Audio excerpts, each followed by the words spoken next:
Good afternoon, church.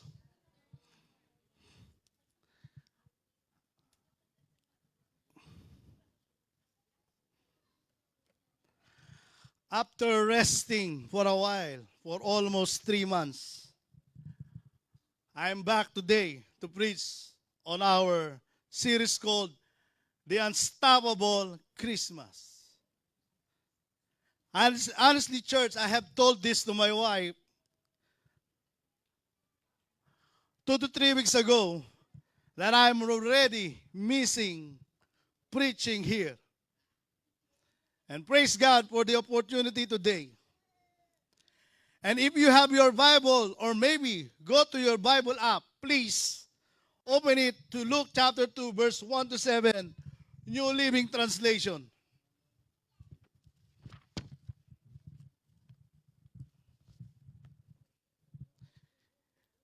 At that time, the Roman Emperor Augustus decreed that a census should be taken throughout the Roman Empire. This was the first census taken when Quirinius was governor of Syria. All returned to their own ancestors' town to register for this census. And because Joseph was a descendant of King David, he had to go to Bethlehem in Judea, David's ancient home. He traveled there from the village of Nazareth in Galilee. He took with him Mary, to whom he was engaged, who was now expecting a child. And while they were there, the time came for her baby to be born. She gave birth to her firstborn son. She wrapped him snugly in strip of cloth and laid him in a manger, because there was no lodging available for them. Blessed be the reading of the word of God. Before I proceed to my topic today, let me update you on something remarkable that happened recently here in Mississauga. But let me go a few years back so you can see the importance. I got my source from one of the pastors of PAC, Thomas Burke. May 2018, Canada and Ontario declared May as a Jewish Heritage Month.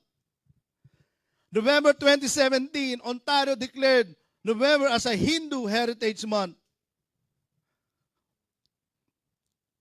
October 2007, Canada and Ontario declared October as a Muslim Heritage Month. And April 2019, Canada declared April as a Sikh Heritage Month. Last December 2, I was emailed and invited by Chail Church for recognizing and witnessing the flag ceremony of our Christian flag in Mississauga, and failed to read it until December 4. December 4 because finally, almost entire Ontario province declared that December is a Christian Heritage Month. And I quote from the Christian Post Canada, the vote to officially mark December as Christian Heritage Month in Toronto has been hailed a significant milestone by Molly Benegray, who came up with this idea 6 months ago alongside husband Jay and impassioned volunteers from Christian Music Festival, a multi-denominational organization celebrating the contribution of Canadian Christian. Christian Heritage Month is being recognized in December by 37 Canadian municipalities so far. These include Ajax, Aurora, Bradford, Caledon, Cralington, Durham Region, Hamilton, Markham, Brampton, Milton, Mississauga, Mississippi Mills, Orillia, Ottawa, Pickering, Region Lakes, Sudbury, Waynflete, Whelan, Prince Albert, Regina, Saskatoon, Prince George, Whistler, Red Deer, and Okotos. But clearly this Christian Heritage Month should be the first among the other Heritage Month because Canada started as a Christian country in 1810. The Evangelical Christian Church, founded in 1804 in the U.S., joined with the Disciples of Christ in 1832.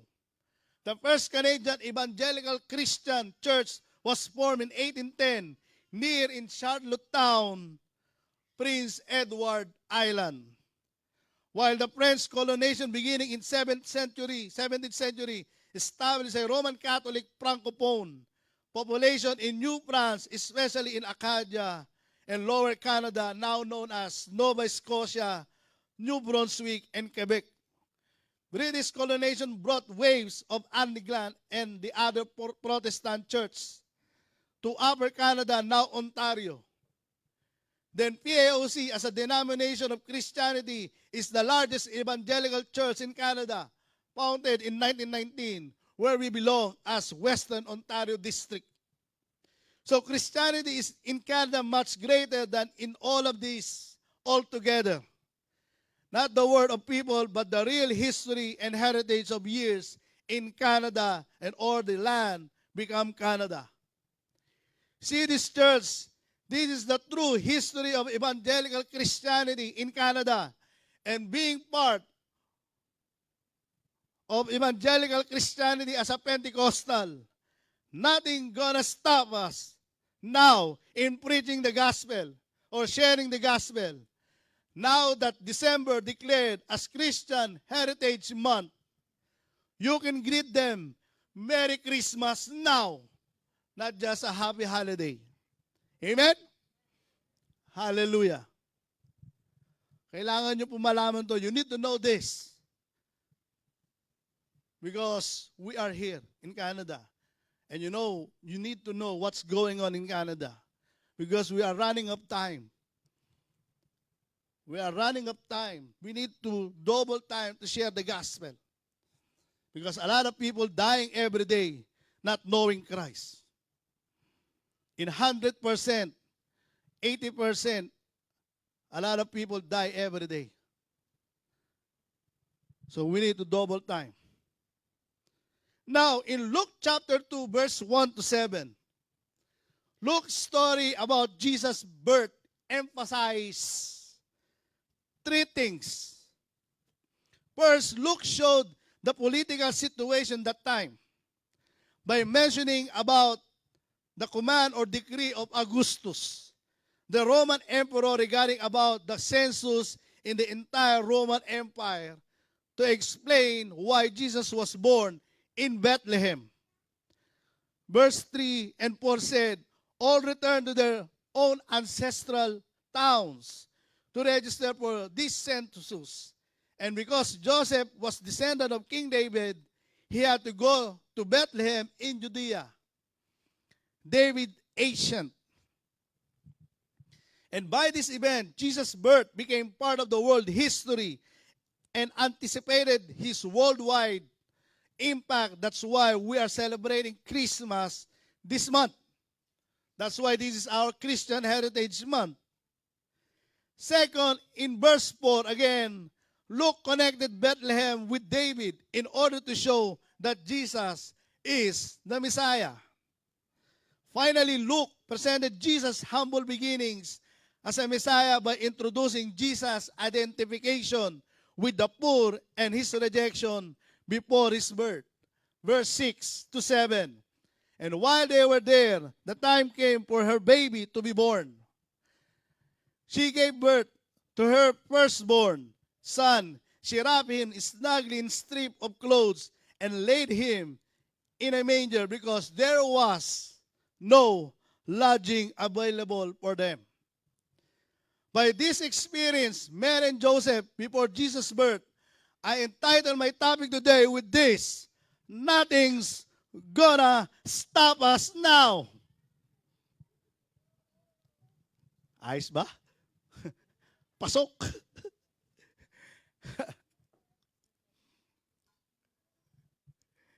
And by that, I will go to my first point.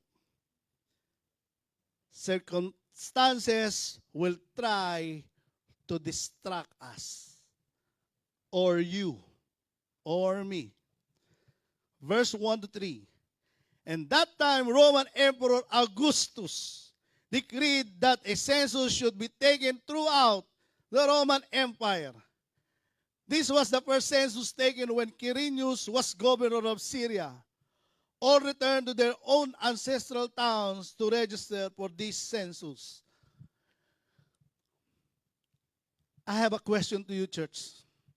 While you're reading this book of Luke, Gospel of Luke, have you noticed there are people that Luke inserted in this story that may we think it's irrelevant. Reading Augustus here, why Luke put this person here? What is the relevant of this one? Why Quirinius was a governor of Syria put here? You know why? Because the audience is not you. The audience is Theophilus, according to Luke chapter 1. He wrote this context to Theophilus because meaning Theophilus is a Greek or a person who knows these people. At the same time, not only Theophilus will read this, the Greek people during that time. And what is the relevance of these people right now to you as a modern reader? I will tell you, brace yourself, fasten your seatbelt. We will go back in time. As part of the Luke orderly written account, verse 1 happens also at the time or same time with the birth of John the Baptist. Meaning, when Augustus the emperor declared that he needs a census to entire Roman Empire, at the same time, kasalukuyan, ipinapanganak po si John the Baptist. And we thought, when we read this Bible, after Luke 1:57, when it was time for Elizabeth, baby, to be born, she gave birth to a son. We thought this is a different story. First story, no. While this happening, Augustus declared that he need a census. 27 BC to AD 14. The order is a census, a counting of people. We all know that. Same today. Census was used for taxes, military recruitment, and other government purposes. And during that time, they have done it through the entire Roman Empire. Have you imagined what is the Roman Empire during that time? These are the old entire Roman Empire before. Albania, Austria, Algeria, Belgium, Bosnia, Bulgaria, Croatia, Egypt, England, France, Gibraltar, Greece, Hungary, Iraq, Israel, Italy, Jordan, Lebanon, Libya, Luxembourg, Moldova, Morocco, Portugal, Romania, Slovenia, Spain, Switzerland, Syria, Tunisia, Turkey, Ukraine, and Wales. And now, some of this Roman Empire before are now part of the European Union. EU. The EU or the European Union countries are Australia, Belgium, Bulgaria, Croatia, Republic of Cyprus, Czech Republic, Denmark, Estonia, Finland, France, Germany, Greece, Hungary, Ireland, Italy, Latvia, Lithuania, Luxembourg, Malta, Netherlands, Poland, Portugal, Romania, Slovakia, Slovenia, Spain, and Sweden. So just imagine right now today that Antonio Costa, the president of the European Council or European Union, will call a census to the whole EU countries, like what happened in the gospel. For sure, the entire EU will panic about this because it is not normal anymore. Because the census nowadays is through municipalities, cities, and countries. Pastor, what is the relevancy of what we are talking right now? I will show you. Because I'm not just a preacher, I'm a historian. That's why Roman Emperor Caesar Augustus, also known Gaius Octavius, do the census that time. Because during that time, emperors, take note, emperors called themselves the divine Savior who has brought peace to the world. So during that time, in Jesus' time, before and after, if you become an emperor, you are now called the divine Savior, the Messiah. That's why in Revelation, Emperor Domitian. That's why John the Beloved wrote that the number of the beast is 666. Meaning, that context, when he saw that, John the Beloved is saying to that emperor during that time, you are only 666. You are only man. The number of the man is 6. But his character is like a beast. Because he totally wants to annihilate all the Christian people during that time. And the number of God is 7. Meaning, John the Beloved is pointing to Emperor Domitian, no, you're just a human being with a character of the beast. That is the hermeneutical and interpretation. Nowadays, you want to find who is the Antichrist. You want to find who's the number 666. Because it tells there in Revelation, you will be marked down here and here in the forehead. Everybody is looking for something where they're going to, what number it is, how it will put. You know what? Before you look for the Antichrist, look Christ first in the Bible. Where is the last time you looked Christ in the Bible? Now, let me go back. In his human mind, he called himself the Messiah for the entire Roman Empire during that time. That include Israel. And why Quirinius was governor of Syria, mentioned by Luke, because also in Israel during that time, Israel was under the province of Syria. Israel is not separated to Syria during that time because they were, before, Syria was an empire also.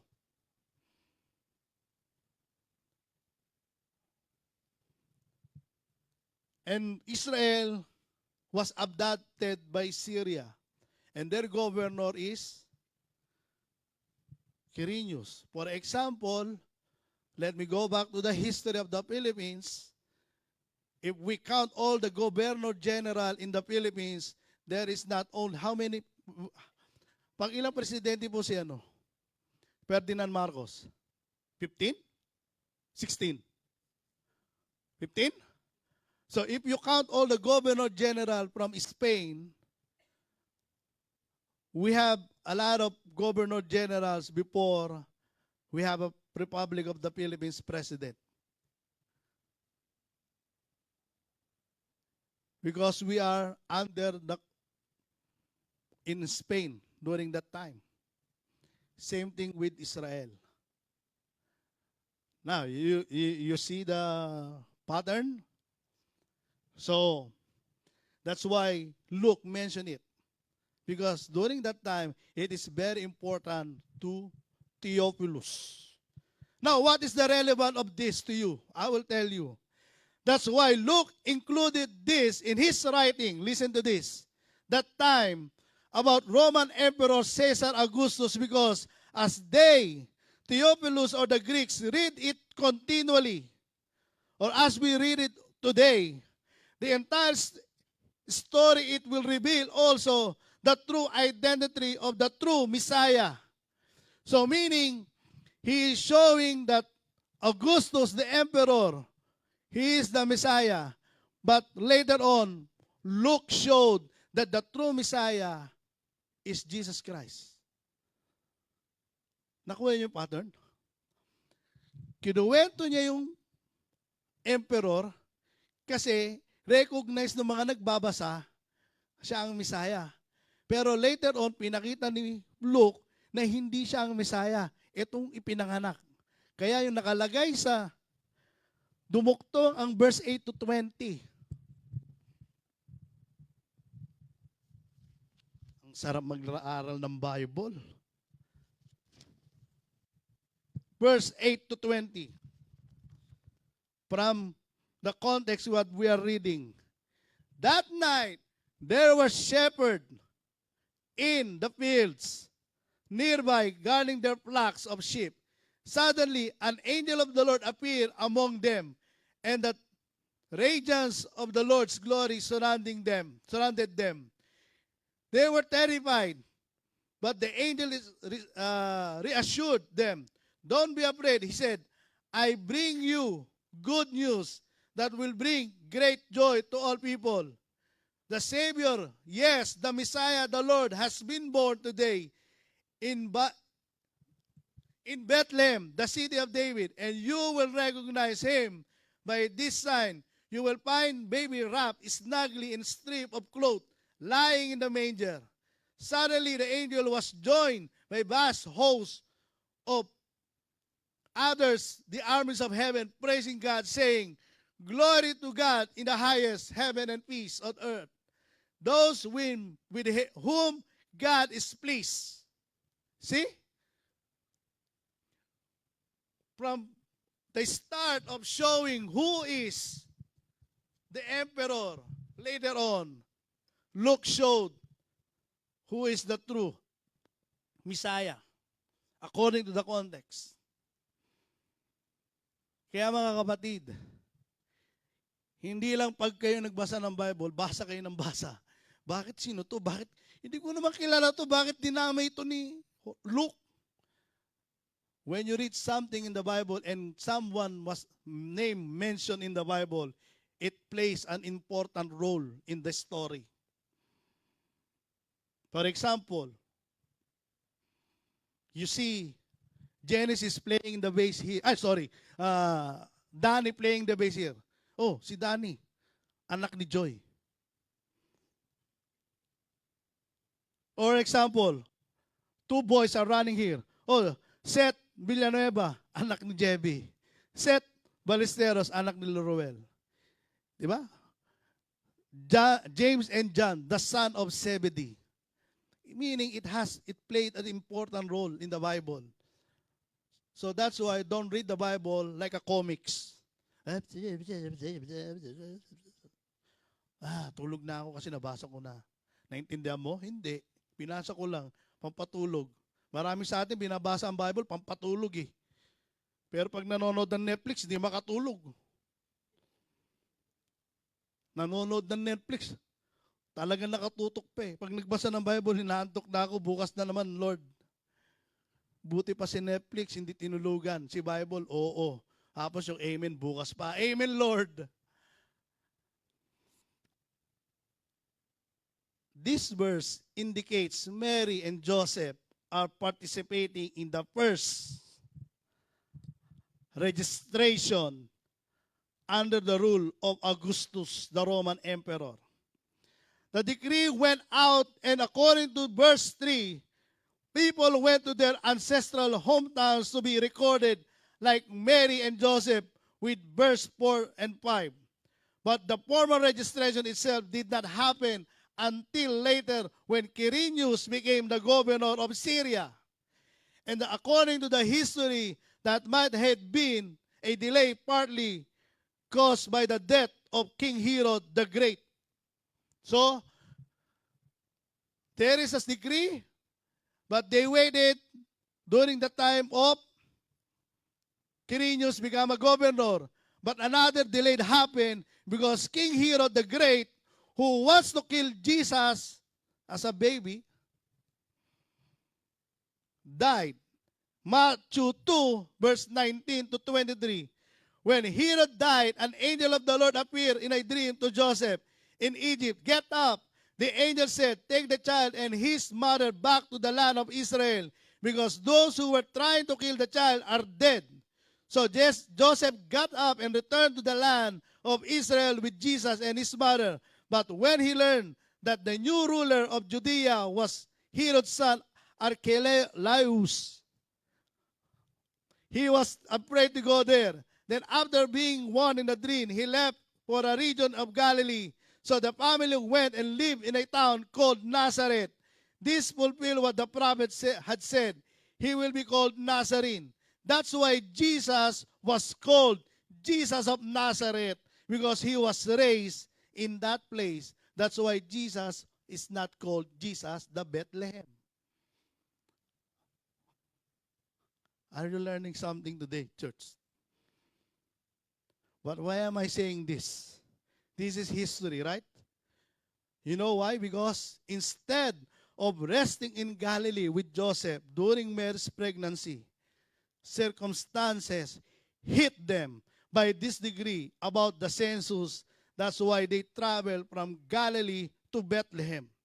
In biblical times, the distance from Nazareth in Galilee to Bethlehem was 145 kilometers or 90 miles, equivalent to 145 kilometers northeast of Mississauga to Oshawa.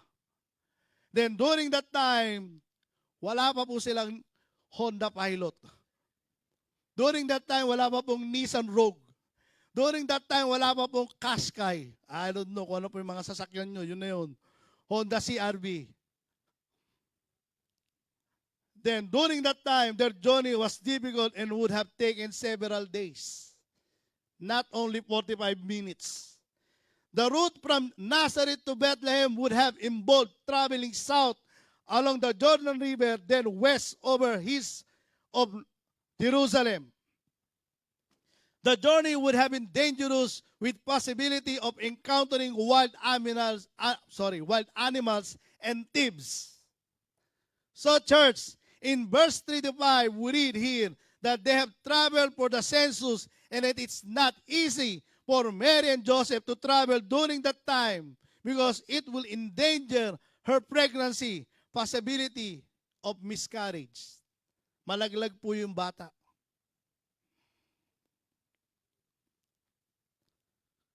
Look at this church. There were possibilities that the devil was trying to stop the birth of Jesus Christ by using the circumstances from the government order of Emperor Augustus. Life circumstances of Mary and Joseph at that time did not stop the prophecy to be fulfilled that Jesus, the Savior of the world, the Savior of the entire human race, will be born. When we say life circumstances, mga kapatid, ito yung mga pangyayari sa buhay natin. These are the situation and condition that people experience throughout their lives, which can be positive or negative. While people may not be able to choose their situation right now, they can choose how to respond to reality. Listen to this, church. Maybe some of us today, you may be here in person or there watching online, are going in some circumstances, and instead of enjoying our spiritual journey or growth, some circumstances in our lives are trying to distract our faith in God. That's why instead of us staying on the course of our faith in God, we complain, we compromise, and we stop along the way as a believer. Naiintindihan niyo ba sinasabi ko? Ang ibig kong sabihin, mga kapatid, nasa journey ka ng iyong spiritual growth, then suddenly mayroong circumstances na mangyayari sa buhay mo. Anong ang response na gagawin mo? Will you continue on your journey spiritually, or you will stop in that journey.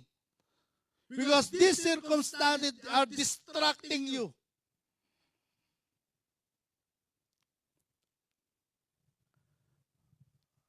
Like for example, in this Christmas season, instead we are enjoying some celebration within the family, friends, and co-workers. Some of us cannot do it because some circumstances are distracting us right now. Kagabi, nagpe-Facebook ako eh. Sabi niya, yung lahat daw, lahat daw nagpapanik. Nagpapanik buying, siya lang nagpapanik. Wala daw pambili. Kaya kanina sabi ko, marami nagiging panicky pag Christmas. Ano yan? Panic. Am I right, church? What is your circumstances today in this entire season? What is affecting you physically, mentally, emotionally, or spiritually? Well, today, I am reminding you, church, don't let circumstances distract you and move you away from your faith in God. Like Mary and Joseph, nothing is gonna stop our spiritual journey with Christ. If we focus our mind to Him, if we fix our eyes on Him, and if we practice or obey the Word of God every day. Remember, circumstances will always be there as we grow spiritually to strengthen us with our spiritual journey. So don't let circumstances stop you from obeying, trusting, and committing to God. Amen? Can I hear a loud amen? Hallelujah. Nothing's gonna stop us now. Don't let circumstances distract you to enjoy your spiritual journey or to enjoy this season. Amen? Number 2 points only. Challenging situation will occur. Ibig sabihin mo na occur, take place.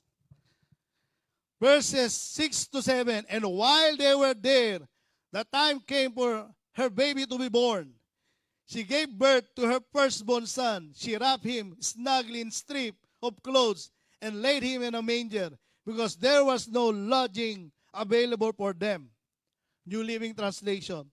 While ESV, English Standard Version, laid him in a manger because there was no place for them in the inn.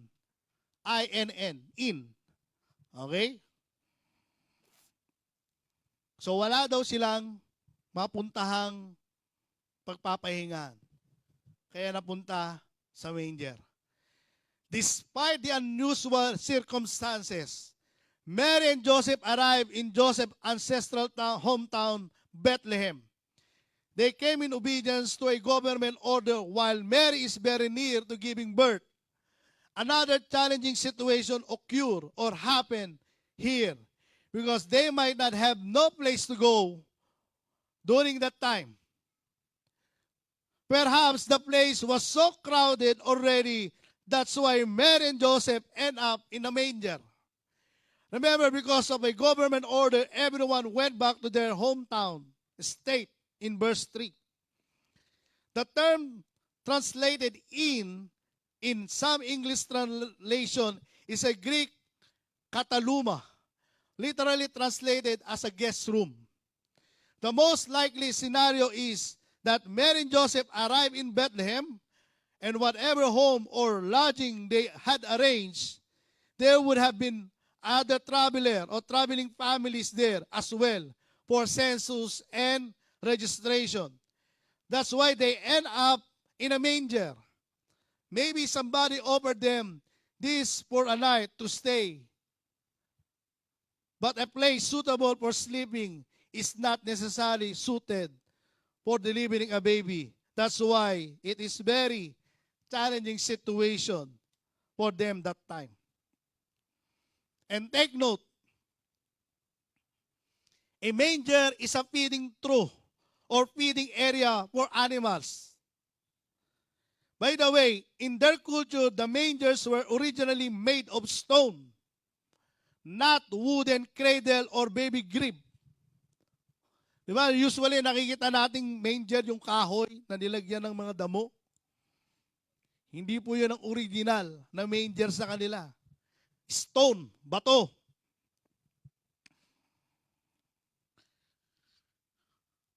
Like boxes seen in houses and churches now.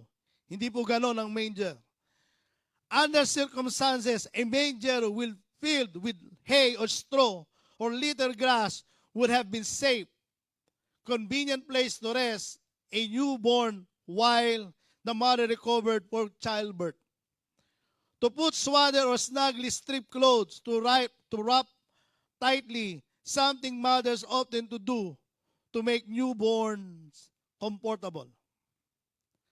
Church, just imagine this according to the context, what we have read. Here for twice, many times before Jesus' birth or after the birth, the situation of his parents was challenged by the circumstances that they have during that time. As we see here, it looks like the enemy really were preventing the fulfillment of the prophecy during that time. But because of God's divine intervention, the first Christmas happened that time because a couple did not stop. They listened to God. Remember that an angel was sent to them, to Joseph while he is sleeping. Remember last topic, last Sunday? And while Mary waiting for something, the angel came. I don't know what your challenging situation right now, church. Especially in this season. But please don't allow it to stop you what is God is taking to you. God is taking you to. The Lord wants you to know Him more. So keep moving forward for Christ's sake, because your spiritual journey is about to explode and overflow now up to the next year. Amen? Hallelujah. There will always be a challenging situation within our life, church. But don't let it drain your spiritual life. Our God always allowed this thing to happen because He wants us to be faithful in our faith, to trust Him more and be an overcomer in tough times. I remember there's a message of my wife before. She entitled her message before, Tough Times, Tune Time. What does it mean? It means when you are in the tough times, now is the time you tune with God. Tune into His Word, tune into His voice during prayer, and tune to His worship song.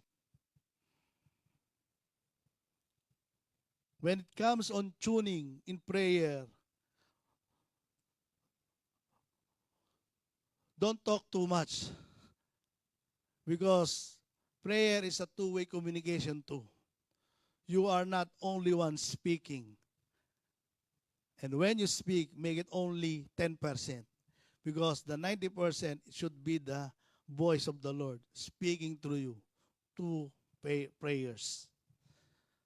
That's why sometimes I'm telling to my wife, during our prayer gathering, let's have a silent moment to listen to God.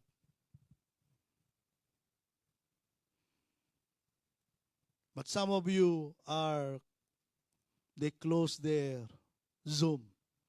So I don't know if they're doing the silent moment or they are doing something. Kaya nga minsan gusto ko lahat ng mga naka-Zoom, naka-on eh. Kasi gusto ko nakikita ko yung mga nangyayari doon sa bawat bahay ninyo eh. Kasi minsan kapag patay yung yung Zoom, hindi mo alam kung nakikinig o naglalaba o kumakain. Alam ko yan kasi nangyari yan doon sa isang estudyante. Daldal ng daldal yung teacher eh. Wala na pala nakikinig sa kanya sa Zoom. Yung iba naman nilagay picture. Kunyari nakikinig, hindi naman. Mga kapatid, Zoom na lang tayo. Makinig ka na muna. Huwag mo munang gawin yung iba. Kaya mula ngayon, lahat na magsusum, gusto ko lahat naka-open ang monitor. Ayoko naka-close. Kaya minsan nagsasalita tayo, nagsesya sa exhortation, amen ng amen, wala nag-i-amen eh. Kasi wala nakikinig. Kaya praise God dun sa lagi naka-open ng kanilang Zoom. God bless you. Ouch. Hindi, hinintay ko lang talaga ito opportunity na ito na masabihan kayo. Mahirap yung sabihan kayo nang wala sa pulpit, walang anointing. Ngayon may anointing. There will always be a challenging moment, church.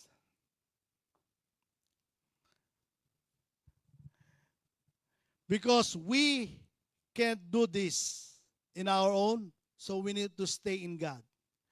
We need the Spirit of God to go on in our life. And as a result, nothing's gonna stop us or you. Even the devil cannot stop you because our God is stronger and greater and always in control if you let Him be your God. Amen.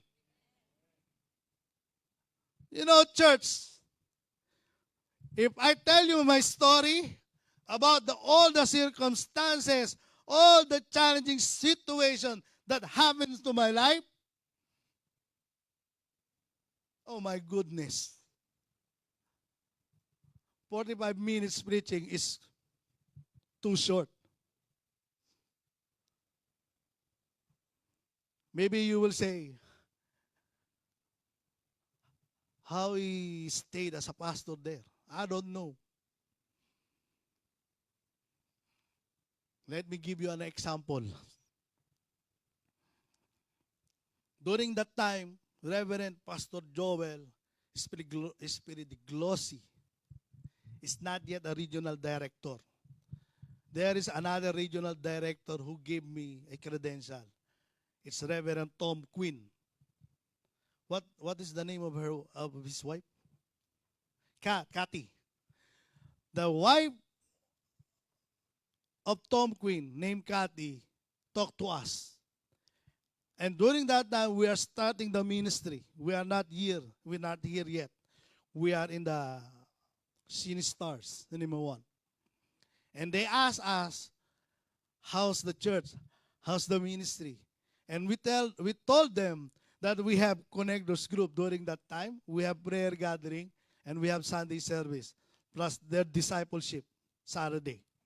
And we are working also by vocational. You know what the wife said, Kathy? Oh, how do you do it? How do you do it?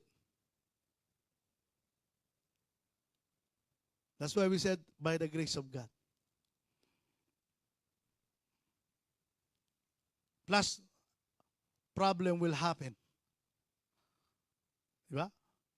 Hindi naman laging kapag meron kang ministry, maayos eh. Hindi lahat ng ministry laging successful. Before you become successful, it will failure, trial and error. The leaders knows that. We are having a trial and error. Ilagay natin si ganito dito, si ganon, si dito, ito yung ministry natin. Trial and error, mga kapatid. And some fail and some become successful. Imagine that. If kami mismo, lahat ng team, ng core, nagpadala doon sa circumstances na nangyari sa mga ministry. Bago po tayo nakarating ng 7 years. Sa tingin niyo, tatagal kami? During that time, when we are starting, almost this church magkakaroon ng split.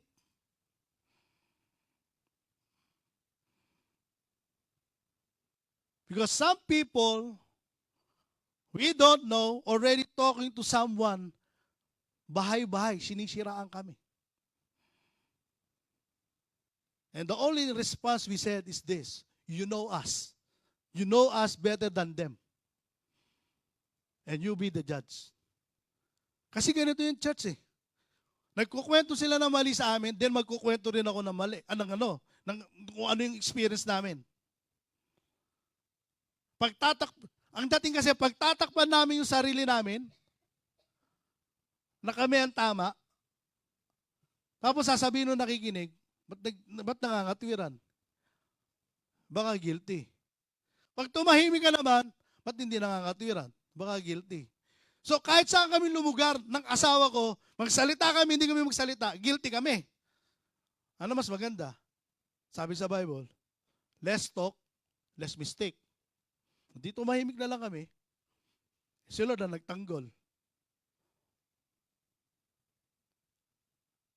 Ganyan ang mga na-experience namin dito. Pero hindi halata. Alam niyo kung bakit? Kasi meron kami Lord. Amen? Si Aldrin. Ito, paborito ko si Aldrin. Hindi nyo alam kung paano ko nasaktan yan sa mga meeting namin. Lagi ko nasisigawan yan. Kino-question ko yung mga ginagawa niya. Kasi gusto ko excellent eh. Kapag gumawa kami ng ministry, excellent. Hanggang sa pinag-aralan ko, lagi ko siyang binabag, ngayon mananahimik ako. Kung binabag ko siya dati, eto nangyayari, baka pag nanahimik ako, may nangyaring pagbabago. Nanahimik ako, naging responsible siya. Sometimes, makikita mo, hindi mo kailangan kulitin ng isang tao para gawin yung nararapat. Trial and error sa ministry, mga kapatid. Hindi po pwedeng yung gagawin mo, perfect agad. No. There is a trial and error. And when you see that error happens into your life, don't be a failure. Move on. Because we need to learn. That's why John Maxwell has a book, Failing Forward. Alin yun? Pag naging failure ka, kailangan mag-forward ka. Hindi yung failure ka na, mag-i-stay ka pa as a failure. Maraming ganun eh. Bumaksak na, naging failure na, nag-stay doon sa kung saan siya naging failure.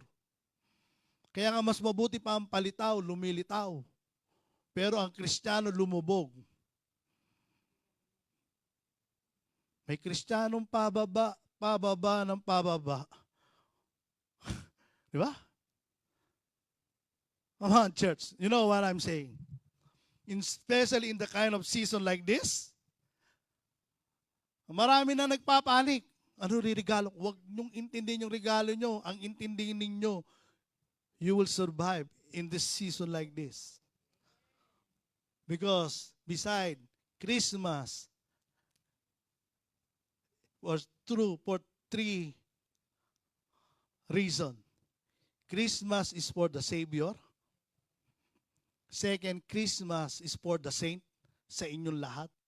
And lastly, Christmas is for the sinner, sa lahat ng mga kasalanan. Don't allow the enemy to stop you. Amen? Oh, come on, mga kapatid. You talk to all the core. Ask them. And you will learn something from them. Mga kapatid. At kung akala niyo yung mga ako, tatapang-tapang, akala niyo lahat yan sumusunod sa akin? No. May mga pumapalag sa akin sa meeting dyan. Hindi lahat yan sunod ng sunod sa akin. At habang nagmi-meeting kami, nakikinig ako sa kanila. Kasi kung ako lang lagi ang magde-declare ng ganito gagawin natin, ginawa ko na lang sana silang robot. Wala na sala ng core. Ako na lang sana. Ako rin pala magpapatakbo ng church eh.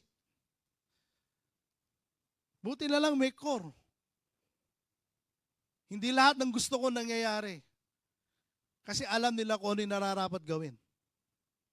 Sabi nga ni Ruel nung dumating daw si Kuya Wendell, bumait daw ako Dahil wala daw si Kuya Wendell, pumapalag daw talaga ako Pero nung dumating si Kuya Wendell, mabait. Hindi, lumirespeto lang ako sa nakakatanda. Buti na lang, wala siya rito.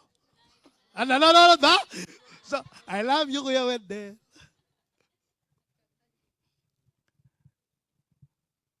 That's the ministry, church. That's the ministry. That's why, kapag merong umalis sa church, ramdam namin. Masakit sa amin.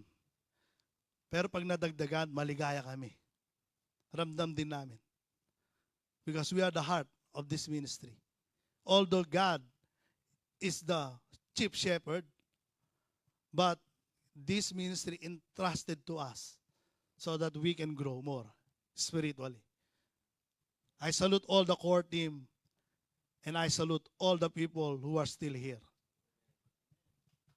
Palakpakan po natin ang Panginoon. That's why hindi po ako nagpatinag sa kaaway. And I will close now. Actually, wala. Yung mga pinagsasabi ko, wala rito. Dagdag ng Holy Spirit yun. Okay. Kasi, patapos na to But maikli si Pastor Bong, na born again na po ko. Kasi alam nila rito pag nag-preach ako, 1 oras at kalahati. Kaya ngayon pag maikli, na born again na po ko. And I will close with this. See this church, maybe the circumstances wants to stop us. Mary delivering the baby Jesus along the way, circumstances wants to stop them. But it didn't stop them. Maybe those challenging moments of Joseph, the husband of Mary, could have wanted him to give up. First, having a baby that's not his own. Second, thinking about Mary's safety if the people found out about her pregnancy. And lastly, those traveling situations and looking for a place to stay are exhausting, church. But still, it didn't stop them.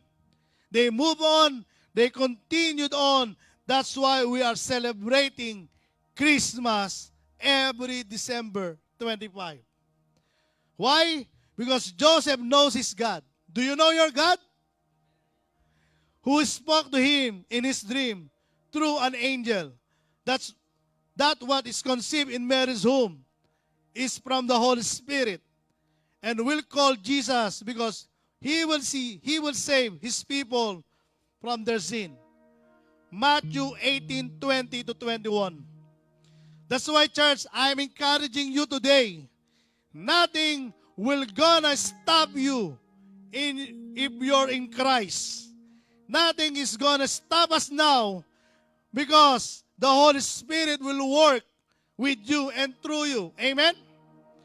Experiencing the unstoppable Christmas this year in preparation for our overflowing 2025. Amen? Come, let us adore Him. Hallelujah, hallelujah, hallelujah. Amen and amen. Hallelujah, Lord. Hallelujah. Hallelujah, Lord.